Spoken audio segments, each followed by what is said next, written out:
மீனம் மீனராசிக்காரர்களுக்கு பார்த்தீங்கன்னா வெள்ளிக்கிழமை நைட்டு, சனிக்கிழமை, ஞாயிற்றுக்கிழமை ரெண்டு நாளும் கடைசி நாள், வாரத்தில் கடைசி நாள். வெள்ளிக்கிழமை கூட சந்திராசிரமம்னு சொல்ல முடியாது. வெள்ளிக்கிழமை நைட்டு 8 மணி 6 நிமிஷத்துக்கு சந்திராசிரமம் ஆரம்பிக்குது. அதாவது 6 ஜூன் மாதம் 6ஆம் தேதி வெள்ளிக்கிழமை இரவு 8 மணி 6 நிமிடத்திற்கு சந்திராசிரமம் ஆரம்பித்து திங்கக்கிழமை 9ஆம் தேதி திங்கக்கிழமை காலையில் 8:50க்கு முடியுது. அப்போ சனிக்கிழமை, ஞாயிற்றுக்கிழமை 2 நாட்களும் சந்திராசிரமம். சந்திராசிரமம்னா கூட இந்த தடவை பெரிய சோதனைகள் இருக்காது. ஏன்னா சந்திரன் தனிச்சுக்கரனுடைய பார்வையில் இருக்கிறார். என்ன நடக்கும் அப்படிலாம் ஒன்றும் பெரிய சுப சந்திராசிரமம் தான். அதனால வாரத்தோட கடைசி நாட்களில் சும்மா மந்தமாக இருக்கும். என்ன பண்ணுறது, டிராவல் அலைச்சல் இருக்கும், கையில் சாப்பாடை வச்சுக்கிட்டே சாப்பிட முடியாமல் இருக்கும். கடைசி நாள் 2 நாள் மட்டும் கொஞ்சம் டல்லாக தான் இருக்குது. அதை விட்டுருங்க ஐயா. ஆரம்பத்தில் முதல் 5 நாள் என்ன நடக்கும்? திங்கக்கிழமை, செவ்வாய்க்கிழமை, புதன்கிழமை, வியாழக்கிழமை, வெள்ளிக்கிழமை 5 நாள் நல்லா இருக்குங்க.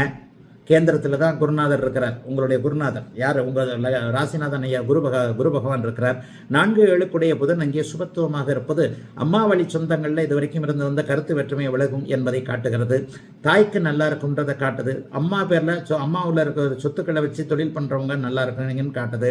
அறிவு சார்ந்த தொழில் அமைப்புகளோடு ஐடி என்ற மாதிரியான இதில் இருக்கக்கூடியவர்கள் அல்லது எழுதி பிழைப்பவர்கள், இயக்கி பிழைப்பவர்கள், சினிமா, மீடியா, ஊடகம் போன்ற அமைப்புகளில் இருக்கக்கூடிய அனைவருக்குமே நல்லவைகள் வாரத்தின் முதல் 5 நாட்கள் மீனராசிக்காரர்களுக்கு இப்போது உண்டு.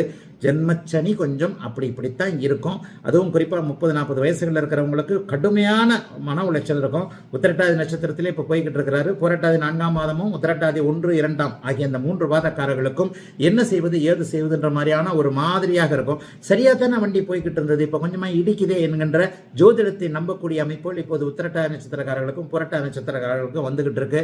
பெரிய சோதனைகள்லாம் ஒன்றும் இருக்காதுங்க. சனித்தான் யார் என்பதை காட்டக்கூடிய அமைப்புகள் இப்போது உண்டு. ஆயினும் வாரத்தின் முதல் 5 நாட்கள் அப்படி ஒன்றும் பெரிய சோதனைகள் எதுவும் இல்லாமல் இயல்பான ஒரு வாரமாகவும், வார கடைசியில் சனிக்கிழமை, ஞாயிற்றுக்கிழமை குழப்பங்கள் இருக்கக்கூடிய வாரமாகவும் அமைந்திருக்கிறது மீனராசிக்காரர்கள் எல்லோருக்கும் இந்த வாரம்.